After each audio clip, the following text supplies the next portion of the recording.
It's KFI AM 640, and you're listening to The Conway Show on demand on the iHeartRadio app. People getting away, enjoying themselves. I don't know, maybe going to Morongo. Maybe you're going up by, I don't know, San Francisco. You're going to go watch the Rams play the 49ers. And you're going to drive most likely in a car. You're going to be in your car this weekend. And this is coming up on car season for the holidays. I think it's Lexus or Toyota. One of them says their slogan is, a December to remember. You know, you get your loved one a brand new car for Christmas or Hanukkah or Kwanzaa or Thanksgiving. I don't know. I don't know if people buy cars for each other for Thanksgiving. Probably not. But Dave Kunz is with us, the car expert from ABC News. How you, Kunz? Well, I'm doing fine, Timmy. It's always good to be on with you, especially on a Friday as we're getting ready for the weekend. Yes. Let me ask you, are you a Ford family or a Chevy family? Well, when I was a kid, my dad worked for a big company, and he had his choice of company cars, and he always chose a Chevy, and some of the other guys chose a Ford.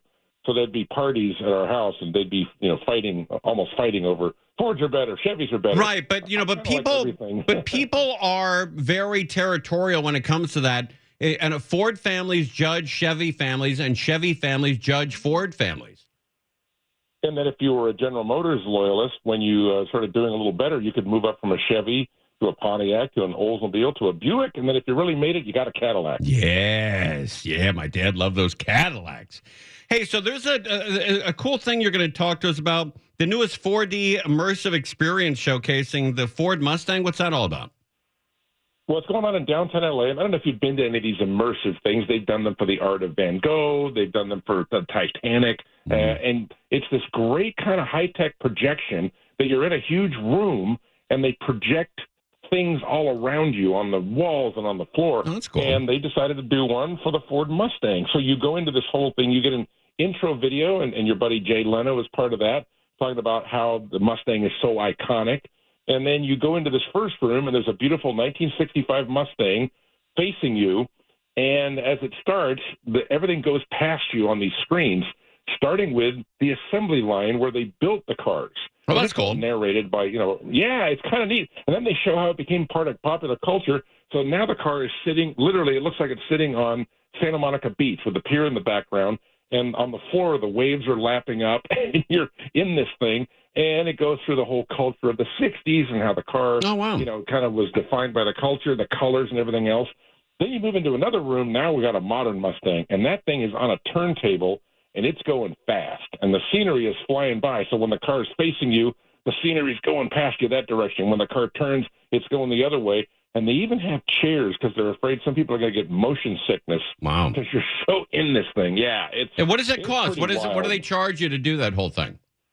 They have all these prices, I think 27 something, but then if you do an early bird, you get a 10%. But they have military discounts. They have children discounts.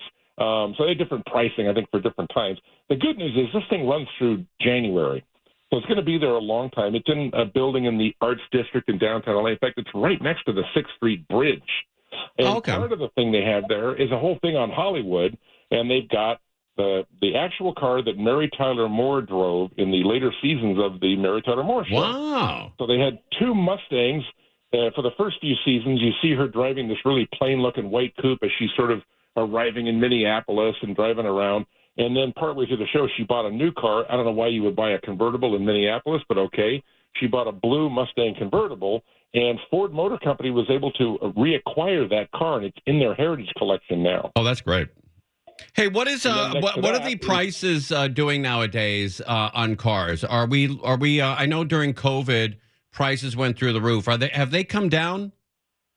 Well, we had COVID, then we had the microchip shortage. Oh, there was a shortage of cars. And you'd see these dealerships that had these huge banners. We will buy your car, any brand. Bring it here. They needed cars. That's all kind of stabilized, although we've had a mini chip shortage that sort of reared its head. It was a weird mashup of a company from the Netherlands that was having their chips made in China, and then they were selling them to the different manufacturers. And so that was a little ripple. I think they've solved that. And mainly now it's just affordability.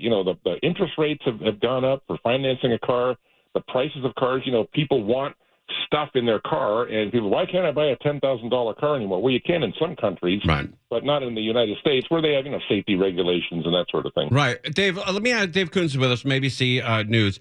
There's a trend going around. People are into dumb houses where they're taking all the technology out of the house. I heard that some car companies are doing the same thing. That we only use about 8% of what the car offers technologically.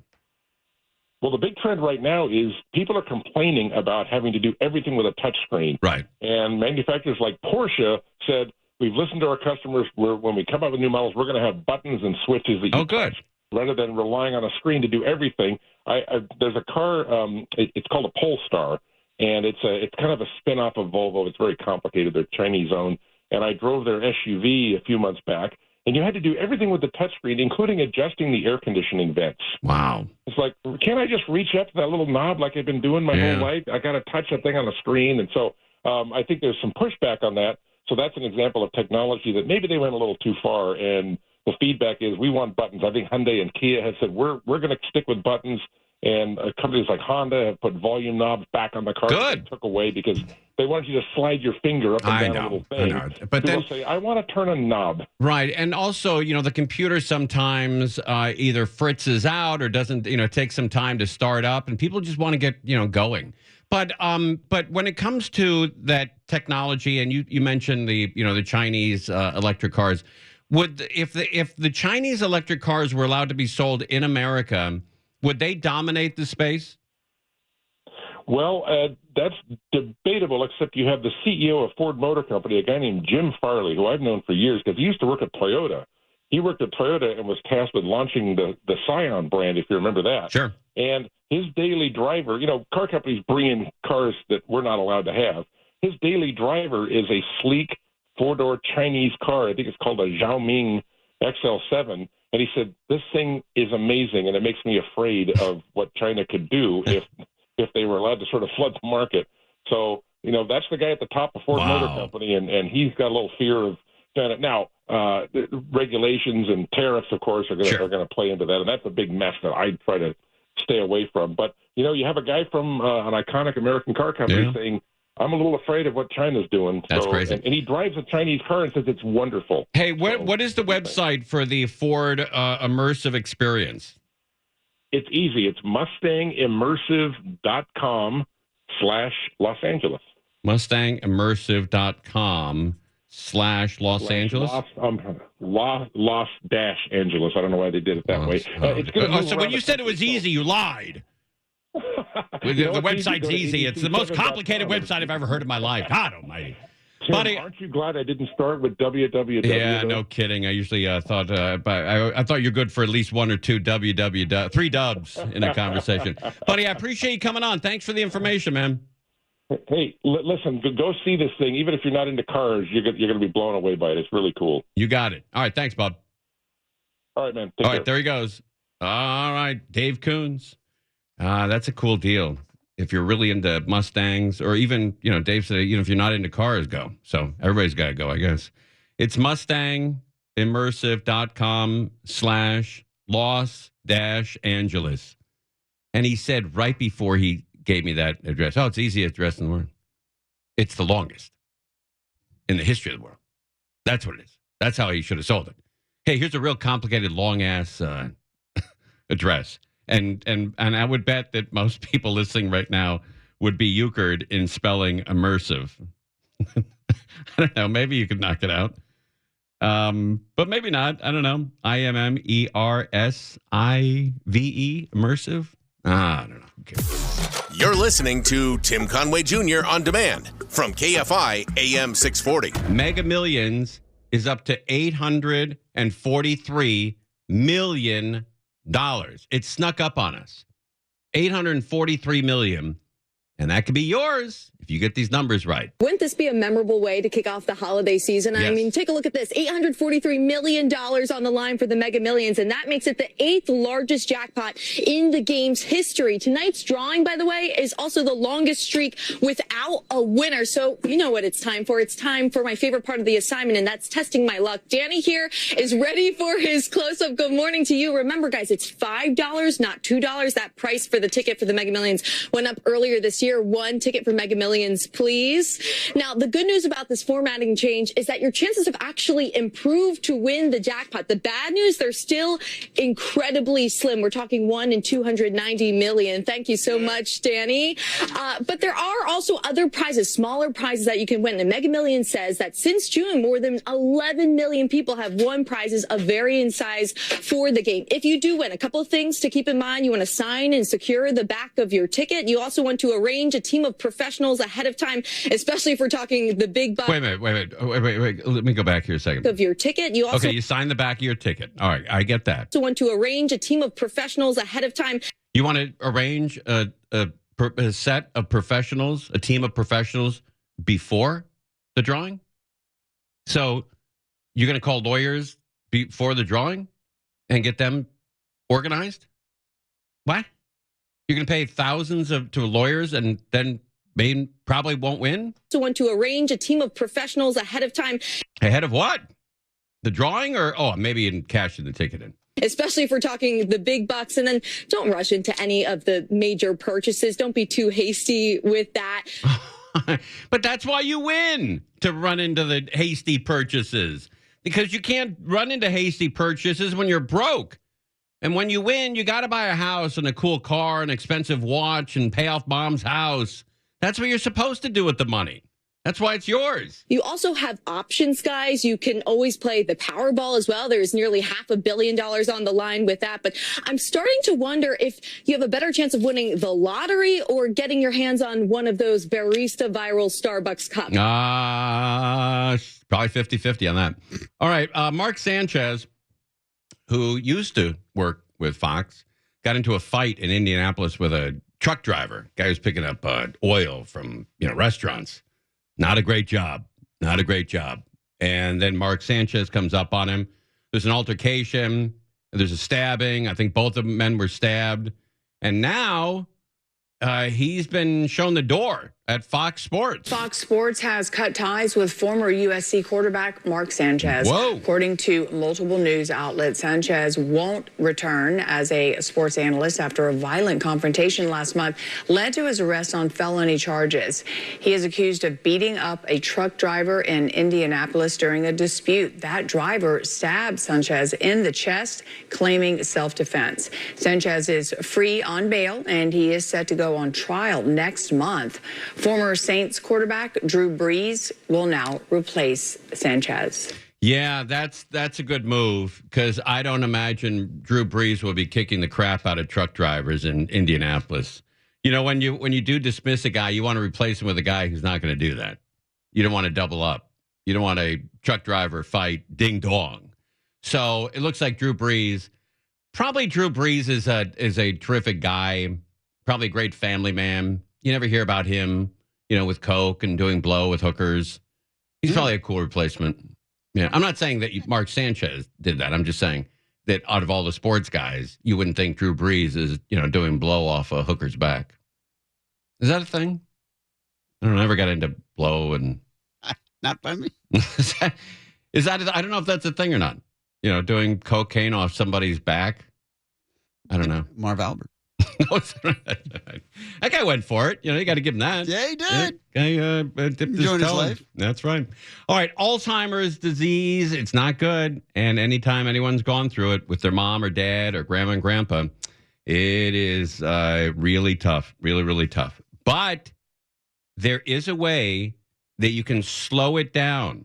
So if you're younger and you don't have Alzheimer's, there's one thing that you can do that all the doctors agree you can do either before you get it, in early stages, or when you have it. They can slow it down. And when we come back, I'm going to tell you what that is. It's very important. So you got to come back for that. I'll give you a hint. It's walking. All right. Can you give me another hint? I didn't want to, let's say somebody's in their car, with their dad, and their dad's got Alzheimer's, and he's like, I don't know if I'm going to make it through the break.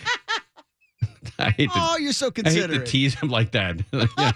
No, Dad, hold on. We got Cars for Kids and an American Vision Windows and a Morongo thing to get through, and then Sweet James, a little bit of him, and then we're in the travel store. Well, we'll be real. No, he'll tell you. I'm sure he'll tell you. You're listening to Tim Conway Jr. on demand from KFI AM 640. Ding dong with everybody listening. It's Friday. Time to go home and get your buzz on. But wait to get home. Cops don't like it when you do it in the car. And it could kill somebody and hurt somebody and really F your life up. Everybody's life up. So hold on. Get home and then, do whatever you want. All right. The number one rated TV show in America on cable this week is The Story Is on CNN. It was the number one rated TV show on cable. And the host of it is with us, Elex Michaelson. Congratulations, dude. Ding dong with you. That's a bit misleading. Okay. All right. Well, if you want to say it's misleading, I'm not. I was going to stick by it. But if you want to destroy my credibility and yours as well, you can feel free. We did win our time slot in the demo on election night. I did 3 hours of coverage, and we were number one. That's a big deal. 3 hours of that. Look, you've been on CNN for 10 minutes, and you're number one. Right. Yeah, I was very proud of that, and a testament to their investment in the West Coast and our region and showcasing people around the country that people out here matter. And I think it's really good to be able to highlight a lot of voices on both sides from our area and stories that matter to the West Coast. I mean, we're somebody. We're somebody out here, Yeah, we are. Yeah, it's a great show. I've discovered your secret though, and I hope you don't mind me outing you here. But you invite these politicians in, and you're very sweet to them. You're very kind to them. You look like you're their best friend, and then you stick them, and you make them say something that's going to go international, and boom, you did it with Nancy Pelosi. We did. I mean, that went. That was pretty international. Right, but I don't blame you for that. She can't control herself when she talks about Trump. I think she wanted to get that message out. I think she was happy with that message. Clearly, calling him, for people that didn't see it, she called him a vile creature and the worst thing on the planet. And then Donald Trump clearly saw that interview and responded that she's an evil person, and it was good that she was retiring. So but I don't know if you're on your way out of politics or you're on your way out of a job. I don't know if the proper reaction is to be really angry. I think that leads people to believe that you're not going out on your own terms.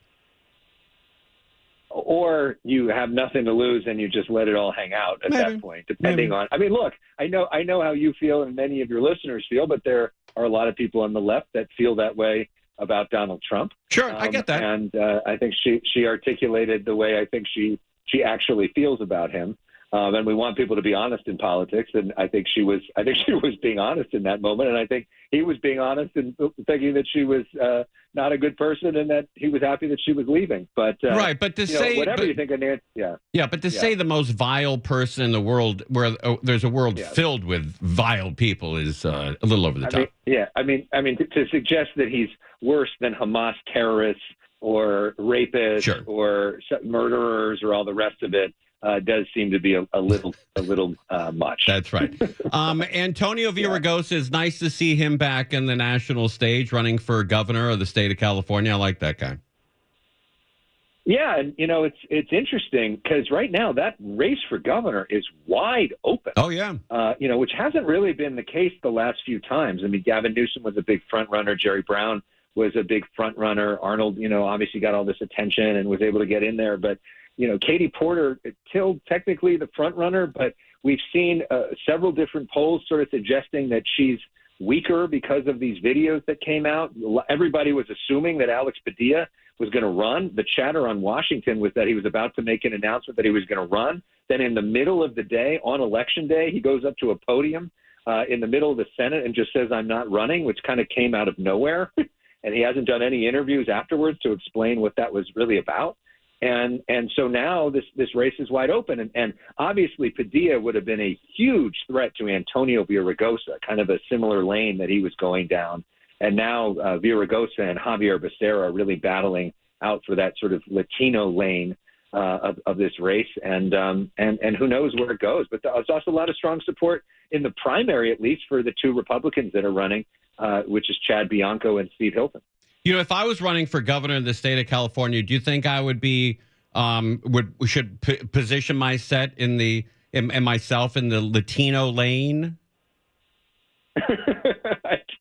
You don't think you may struggle with that, but that is the way some people think in the Democratic You know who's Party. number 3 in the polls right now is Stephen J. Klubeck. He's come out of nowhere. He's number 3 or number 4, tied for 3rd. He is a fascinating person to talk to, isn't he? He's great. Yeah. I mean, he comes on with us all the time. And I think, him coming on KFI on this show has vaulted him to the top. And I would consider myself an accidental kingmaker. Sorry, that's just the number. I think that you are. I think most people turn to you and the Conway show. That's right. I used to be John Cobell. That's people right. said that about him for years. That's exactly right. But I think you've now taken over as the one driving politics in this state. Hey, I think it was Hakeem Jeffries who had a some kind of press conference. And didn't Bernie Sanders sort of just bomb and grab the mic? He wasn't supposed to be there? I did not see that, if that was a thing, but that sounds interesting. So I haven't seen that myself. Yeah, buddy, I don't know how you can see everything though. There's so many. Back when we're a little different in age, but I mean, back in politics in the 80s and 90s, there was one major story a week or one major story a month. Now there's 10 major stories a day. It is so crazy to keep up with, and it has been a lot.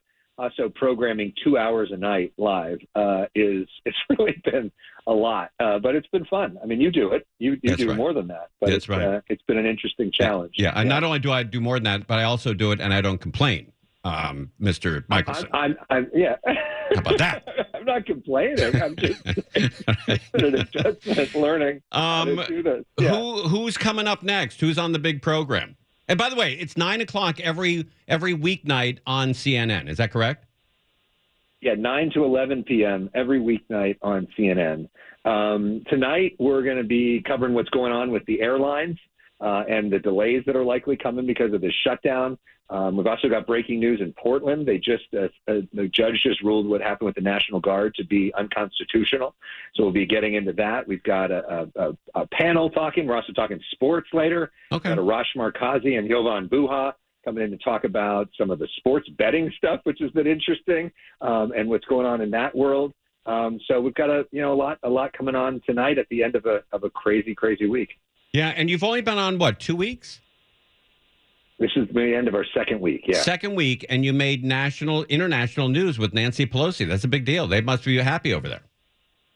Yeah, and our interview with Governor Newsom made a whole lot of news too when we first launched. So it's been good, and I think that they're hopefully seeing the value in investing in our region, which is pretty cool. Let me ask you, and again, Elex Michaelson's with us. He's on CNN every night from 9 to 11 p.m., and it's a local show here. It's done in Burbank, and it's a great show. It's not too heavily in politics either way. You can watch it if you're a Trump fan. You can watch it if you hate Trump.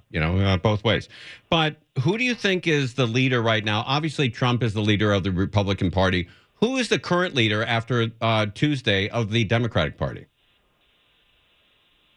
I mean, most of the political experts that I talked to afterwards said that the front runner for the nomination, at least right now, is probably Gavin Newsom.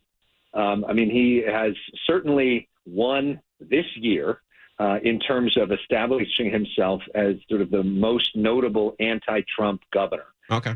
If you've seen what he's done with this Proposition 50, he's increased his poll numbers, he's increased his social media followers, he's increased his donor base and his fundraising numbers. If you look at most polls of the early primaries, he's pretty close to the top, if not at the top. And so he's, and a lot of Democrats are giving him credit for fighting and doing something.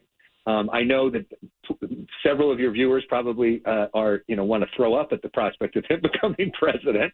But in terms of winning over the Democratic base who are hungry for somebody to fight Trump and give him a middle finger, he's done that effectively. Whether that is able to be sustainable, does that act get exhausting? Is there another turn as things change every day, multiple times a day? We'll see. But right now, I think he's had a really strong week in terms of establishing himself as a leader in the party. Okay, here's why I don't think Newsom would be a horrible president. And I got two reasons. A, if he becomes president of the United States, he's going to bring a lot of money back to California to shore up our budget fall. And that's probably the biggest reason to vote for him. And B, if he becomes president, let's let the nation all get a taste of how we've been living for the last 8 years. Let's bring homelessness. That's right. Country. That's right. Yeah, dishonesty, homelessness, corruption. You think your gas prices are low? We're bringing them up, baby. Yeah, you want to live like us? Here, jump on this man. Your house is too cheap. We'll make it more expensive. That's right. Buddy, I think if he became president, he would bring a lot of money back to California. I do believe that. A lot. And honestly, that was one of the things that a lot Hundreds of people of billions. talked about with Kamala Harris, who was the first Democratic nominee. There had never been a Democratic nominee from California until Kamala Harris. And we certainly didn't earn the nomination in the typical way, let's say, in terms of getting there. And so, Newsom would be the first true Democratic nominee that went through a primary from California. We'll see if that's held against him, or not. Do people care? Do people think that somebody from California isn't electable? I think it's going to be one of his challenges, too. Yeah. Because the rest of the country thinks a lot of the things that you just said about our state. Yeah, but I think it's important if he does become president that at least the Republicans and Democrats realize, and the independents, that he would bring an S-load of money back to California and would help all of us out. So that's the one silver lining. Buddy, I appreciate you coming on every weeknight, 9 to 11 p.m. on CNN. Thank you very much. Ding dong with you. And congratulations, buddy. Huge success over there in your first couple weeks. Thank you. All right, there he goes. Thank you very much. Means Ding dong with you. All right, Elex Michaelson, CNN, tonight on CNN, 9 to 11 p.m. You're listening to Tim Conway Jr. on demand from KFI AM 640. Friday, and time to get home. It seemed like a very short week. I think we were all into the Dodgers winning, going to the Dodgers parade. Are all on a high that team actually won that game. I still can't believe it. I watch that game almost every night when I go home. And I got it on DVR. I have a couple of beers, submarine sandwich, just loading up on cholesterol and alcohol and watch that game. I still can't believe the Dodgers won. It's unbelievable. Unbelievable that all that came together and the Dodgers won back-to-back World Series. Back-to-back. That's great. All right, Alzheimer's disease. It is good if you walk. Walking is one of the ways you can either, prolong it or not prolong it, but put it off. Or you might, if you have it is going to be less severe if you walk. Walking is the key, at least right now, to Alzheimer's. Let's get into it. Walking a few thousand steps daily could help slow the cognitive decline linked to the disease. Our chief medical correspondent, Dr. Tara Narula, is here with more, so break it on down. Well, if we needed one more study to tell us to move more, here it is. So this was a study of about 300 older Americans, 50 to 90 years old, Robin, who had no dementia, but did have evidence of amyloid plaques in the brain. I like that 50 is old. Older Americans are 50 now. 50. You're still young. Plaques in the brain, that early sign of Alzheimer's disease. Researchers gave them a pedometer, had them walk for about a week, and then followed them over 14 years. They did cognitive testing and PET scans to look at their brain. And they found that those who walked about 3,000 to 5,000 steps a day, again, not that much, about 1.5 to 2.5 miles. There you go. 3,000 to 5,000 steps a day. 3,000 to 5,000 steps a day. There you go. That's all you need. Reduce their cognitive decline by about 3 years. Whoa. Those who walked 5,000 to 7,000 steps slowed their cognitive decline by about 7 years. If you went over 7,000 steps, it seemed like the benefits kind of plateaued, which we've seen before with some of those other studies. Okay, so 7 is max. Once you hit 7,000 steps, call an Uber and get home. They also looked at that plaque in the brain and a different kind of plaque, one called tau, which forms tangles and we think is really part of the pathologic process of Alzheimer's. And those who really moved moderately, who had larger evidence of amyloid, they actually reduced the progression or development of that tau protein in the brain. Whoa. On the other hand, those who were sedentary over time had more tau in the brain. Uh-oh. All right, you got to get off your ass, okay? This is it. This is a wrap. It's not hard to do. You don't have to bench. You don't have to run, a marathon every day. You just have to walk 3,000 to 7,000 steps a day. So get your flashlight if you're walking at night and put something bright on so cars can see you. Don't walk around with black shoes, black pants, black hat, black shirt, or black jacket and no flashlight. I can't see you. I can't see you at night. I almost killed a guy in Burbank about 3 months ago. I didn't see him. I didn't see him. He was wearing black everything. Black on black on black on black. I couldn't see him. So get a flashlight or get a reflector vest, something, so I can see you. I can't see you. How might exercise impact this? Well, we think that it increases cerebral blood flow or blood flow to the brain. It helps clear out toxins, and it may have anti-inflammatory effects. Now, this was a small study. It definitely needs to be replicated in a larger, more diverse population. But once again, evidence that says just a small, moderate amount of walking could be really, really beneficial. There were about 300, you said, in this study? 300 people, yes. So let's get back to the basics. How do people get started? You put your shoes on. You put your pants on. You put your shirt, maybe a jacket, and then you leave the house. Put one foot in front of the other, and soon you'll be walking across the door. Put one foot in front of the other. Oh, no, put one foot in front of the other. Soon you'll be walking across the floor. Put one foot in front of the other, and soon you'll be walking out the door. Is that what it was? Yeah, I think so. Yeah, but that's a great song. Yeah, man. It's a great song. And start walking. Well, George, again, it comes down to really making a mindful, intentional effort to increase your movement every single day, right? So you want to build it into your daily routine. So everyone who's watching TV now, you can stand up and start walking in place. Take a walk to the grocery store. Get up on your lunch break during your office hours and take a walk. We just got a dog, Harley. She's definitely making all of us walk a lot more. George, you could take up dancing. All right. I bet he already does. Don't you think?